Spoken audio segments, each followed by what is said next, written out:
I initially was very excited about this camera, as everybody was, until I saw it at NAB and then later thought about it some more. All right, so I am back. I was going to make a video with some footage of my drive back from Las Vegas after taking in the NAB show. I decided not to do that because after being at NAB for only a day, I felt like I'd seen everything that I came to see. And so I decided to drive through the night to come back. So I don't have a bunch of new footage on my drive back through the desert, but what I do have is my mind was blown, which is one of the reasons why I could drive back when I did, because NAB is so mind-bending, not just in size, because it's absolutely gigantic. If you've never been to NAB, there's nothing that can prepare you for how big this media industry is when it all gets together. So to give you some perspective, the neighborhood that I live in, that you live in, that's probably about the size of the whole NAB campus. And within that campus, there are different halls that are named after the cardinal directions of where they lay on the campus. So those are central, northern, western, eastern, and such. Each kind of subset of the media business will occupy all of those vendors within that space, largely. This does bleed over sometimes, but largely will occupy that particular hall. And so when I first walked in, I think I first walked into the South Hall. And in retrospect, that was not the one to go to because it had nothing to do with what I was interested in. The South Hall, well, I think it was the South Hall, had all of the service provide, like the data handling providers companies in it, which is the most boring thing that you've ever seen if you're there to see cameras and lenses and lights and motion control and stuff like this. None of that was in here. Okay, but instead, because that was a not very busy hall compared to the other ones, there were these little tiny vendors with little tiny booths, and the people who were manning the booths were kind of just standing there behind the booths. All of them were wearing like suits and stuff, which is not like that in the rest of the halls too. Standing there behind the booths, and they're just waiting for somebody to look at them. So when you walk by, they look at you, and they just wait for you to look at them so they know they got you, right? And so I did get in conversations with a couple of them. I think they were happy to just see another human because, like I said, that hall was not very robust. And, I'd say, well, what does your company do? So, well, it has to do with, deburying information packets and fiber runs that are over 15 miles, and it's like, oh, cool. Now, all the action was happening mostly in the central hall. So the central hall is where all, most of the fun stuff is. All the cameras and lenses and lights and motion control and cases and, and that was really neat to see all that. There were virtual productions happening everywhere. So there was a girl that was climbing aerial silks, and then a robot camera that was, kind of flying around her while she was doing that. I later looked up what that robot camera is. It doesn't have a price to purchase. You can rent it from the firm who builds the thing. It comes with the robot, and it also comes with a team of people to use it. It's one of those kind of things, right? You got to have the guy who knows how to set it up, the guy who knows how to run it, the guy who knows how to fix it, and all that. And who knows what it rents for? But it's a pretty neat thing. And there was a lot of things like that. There was obviously a lot of broadcast things because it is the National Association of Broadcasting. There were a whole lot of smaller creator type of things as well as creators themselves, and so. A creator buddy of mine, Josh Satin, he and Tyler Edwards and I were hanging out the day that I was there for a couple hours. We ran into all kinds of other creators, met Potato Jet, Tom Buck, saw Josh Yo vlogging on a DJI 4D, which is kind of fun. Who else did I see? Brandon Washington, I think I saw him. So there was a lot of creators there, a lot of creators around the camera space. So one of the things that I was really quite curious about going into NAB is how the whole Red and Nikon conglomeration was going to be presented, because as they were setting up for NAB, that deal wasn't even finalized yet. So I learned as I was on the road to NAB that the deal had been finalized the previous evening. And so at that point, you know, all the vendors and such had been there for the past week or whatever, setting up all their gear in their booths. And so it actually was a co-branded booth. They had shirts that said Red Nikon and, you know, something else on it, whatever else Nikon owns. And you could tell that most of them in that booth were Red affiliated. They seemed pretty excited about it, but at the same time, they seemed hesitant to talk about it. And that was I didn't expect that. Okay, I expected maybe that they would have feelings one way or the other. I even expected that they would be not very forthcoming with details of anything, but I did not expect them to be hesitant to even talk about it. And that was kind of unusual, because the things that I and that everybody have been seeing online when you see the different creators reporting on the Red Nikon merger, and the different things that I've seen with Jared Land, the different things I've seen with Scott Balcom, you know, and such, all paints a very rosy picture of the deal. And in fact, Jared Land did a live stream with Scott Balcom from NAB about all this, and he painted a real positive, rosy picture as well. And I'm not doubting that's true. I just don't know if that high-level overview that people like Jared Land has, because he knows everything about the business, I don't know if that has translated down to the rank and file yet at Red. I could be completely wrong and way off base about that, but that's just my experience in interacting with the Red folks. And I wasn't in there, you know, asking a bunch of asshole questions or anything. You know, I was just, hey, you know, how's it going? This is pretty wild, huh? You know, you got the co-branded shirts and stuff. And Phil Holland was chatting with me about it, you know, about how mind-blowing it is and everything. And, you know, but in a very friendly, I mean, Phil Holland's a nice guy, you know, in a very friendly, casual kind of way. But the people who were actually manning the booth were kind of weird about it. You know, and I didn't expect that was going to be true. So I guess we'll see. I didn't get to really ask any good questions. And so here's one of the things that I didn't really realize, because I had never been to the show before, is that there is so much going on at all times in Aldra, especially in that hall. Everybody was in that central hall, which means I did have some reactions with some of the reps and had some good conversations with some of the reps. I didn't get it all on film. That just would have been weird. Maybe in retrospect, next year I will have like a GoPro on my shoulder or something like that, so I can just later regurgitate the footage. Say, hey, this is when I was looking at this. But I'll tell you some of the cool things that I saw, though. So probably the single coolest thing that I saw at NAB, and this is not a new thing, I just had never had a chance to play with it yet. DJI, when they released the Ronin 4D, it had a very interesting autofocusing system that uses LiDAR. And now DJI has released that as a standalone system to be able to use with any camera, any lens. My only first real chance to actually play with that on a 4D at the show.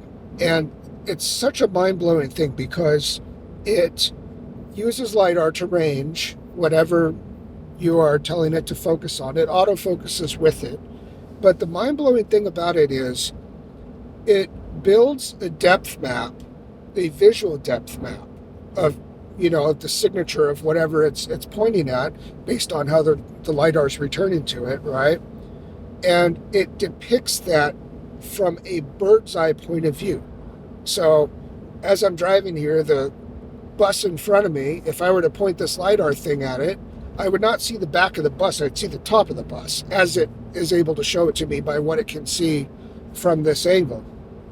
And the other thing that's interesting about this is the focus wheel on the controller it's a grip controller with the focus wheel with your finger, right, on the top of it. And it has haptic feedback.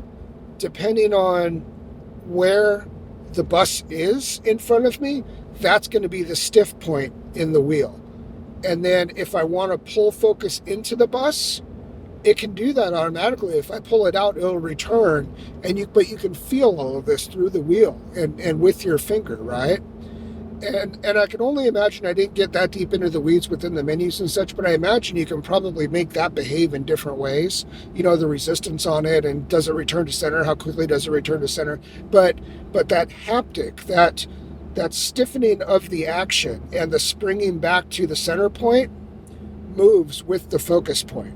And that can be seen on the depth map that the LiDAR is giving you. And that all of that is just, that'll cook your noodle, you know, because that is a different way to skin that cat. And I think a better way. I could see that being so incredibly powerful once you learn how to really leverage that system in a way that no other autofocusing system that I've ever used really can compete against. DJI obviously was just a massive people. I mean, they had a huge display. They were flying drones around an FPV course in there. They also had some drones flying outside, like some of the bigger ones, like the Inspires, were flying around outside. You know, and all the other things. DJI is in so many different facets of this business. And I really, really hope that them being Chinese and the type of trouble that is creating between our government and DJI as a company, I hope that all can be reconciled. Yeah, I really do, because they have a whole lot of good. They've done a whole lot of good to this industry. They are, there are some companies that I would call disruptors, like Blackmagic, I think, is a disruptor. DJI is not a disruptor. They're an innovator. You know, they come up with things to do. They come up with ways and tech to accomplish things that nobody else has even really thought of before. You know, that's how innovative a company like DJI is. And I'm glad to have them around, you know, and so I hope they do well. I still would like to see an American competitor to them. So I kept having to fix my camera. It was sliding down off of this janky mount that I'm going to have to shore up somehow. So I was going to talk about Blackmagic, and that was one of the real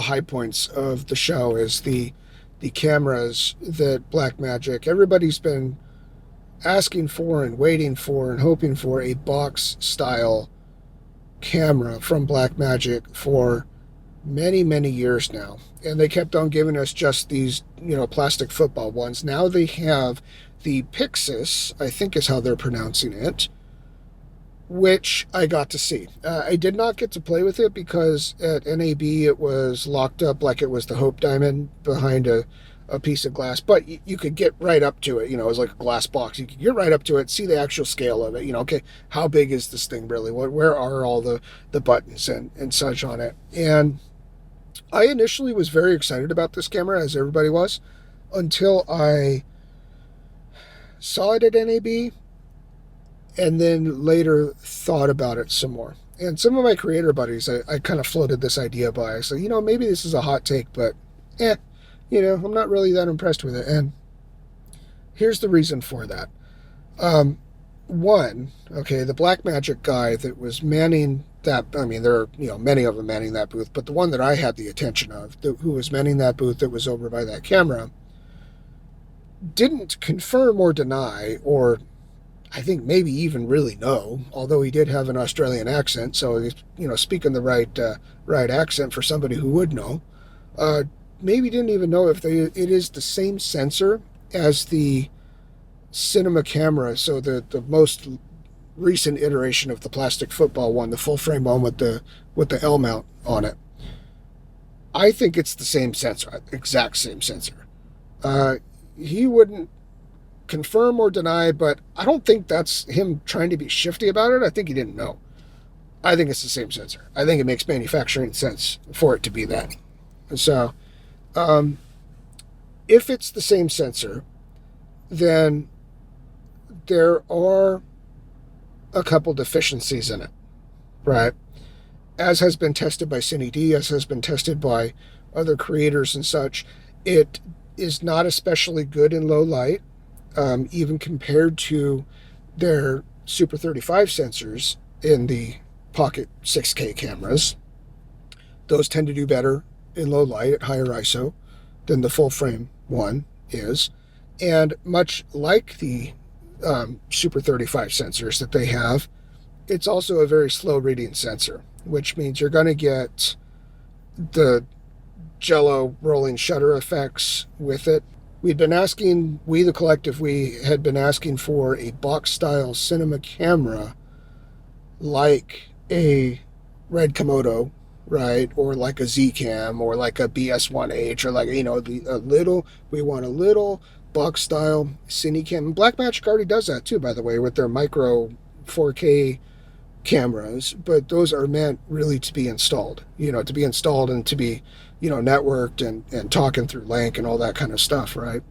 So, but we wanted like a Red Komodo type of camera where it is designed to be solo operatorable, has a great control app, lots of dynamic range, cube form factor for rigging, right? Because that's the easiest form factor to rig out or to balance on gimbals. And so, it just makes the most sense to build the thing in the shape of a box instead of having a built-in grip and everything. Blackmagic, I think, was resistant to do that because of the screen. Well, they solved that with the Pyxis. They put the screen on the side, but it's bigger than a Komodo. And I know that very well because I've had an OG Komodo and I currently have a KX, right? And I was, even though I wasn't able to handle the Pyxis, I was able to get right up to it and see kind of the dimensions of it and such. It's bigger than a Komodo. It's about the size of an FX6, I would say. So FX6 is not a big camera, if anybody, is familiar with it. It's probably a little bit smaller than the Canon Cinecams, like the C200s, C300s, and such. But it is certainly bigger than a Komodo.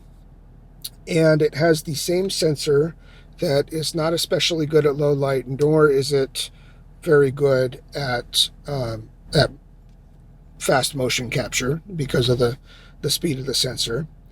And Komodo, especially in KX form, is very good at both those things because it is really clean, up to pretty high ISOs, and it's got a global shutter, so motion doesn't phase it. It doesn't have autofocus, which is another thing that even the lower end OG Komodos have autofocus. The mirrorless cameras have autofocus. FX6s have autofocus. It doesn't, I believe, have NDs built in. I could be wrong about that, but I don't think it does.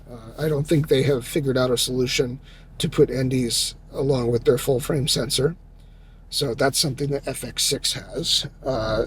It's something that some Blackmagic cameras have. The Super 35, the Pocket 6K Pro, has a sensor in it that has more dynamic range and it has built-in NDs, right? So what exactly is the Pyxis giving us? Oh, well, it's given us form factor that's not as small as, say, like the Komodos or the Z-Cams or the BS1Hs of the world. Those are very small. Pyxis is bigger than that. So it's not really a first choice for a gimbal. That the sensor read is slow is not going to be my first choice for fast motion capture. Doesn't have ND, so you're going to need a map box or you're going to need some other ND solution with it. So it may not be my first choice for ENG or dock, or like not over like a C70 or an FX6, because those have NDs, and they have autofocus, right? So is it cool? I mean, it's well, okay. What does it have that the other Blackmagic cameras don't have? It's got dual CFXB cards. That's cool. That's pretty neat. It's got, I think they're BP batteries. I could be wrong about that, but it's got a very common battery slot on the back of it. That's a great improvement over any of the pocket cams have very poor battery life. The pocket cams and the LPE6s in the battery well up there are really made only to be able to hot swap other power sources into it. This camera kind of fixes that. It gives it a robust power source to begin with. It's made of aluminum. That's nice. It's not a plastic football anymore. But, it's like I was telling my buddy, though. Blackmagic had a chance to build something great. But they gave us, instead, something that's good. Not great. So, that might be my hot take. I might still get one. I've always liked Blackmagic cameras. I've had a OG Pocket 6K for a couple years. And I shot a lot of real estate on that one, actually, and enjoyed using it very much. So I'm not knocking the thing here. I think well done, Blackmagic. I mean, really, the large format stuff too, like the 65 millimeter 17K thing coming out, like that looks cool. You're right. It's like you can't really slight that one at all.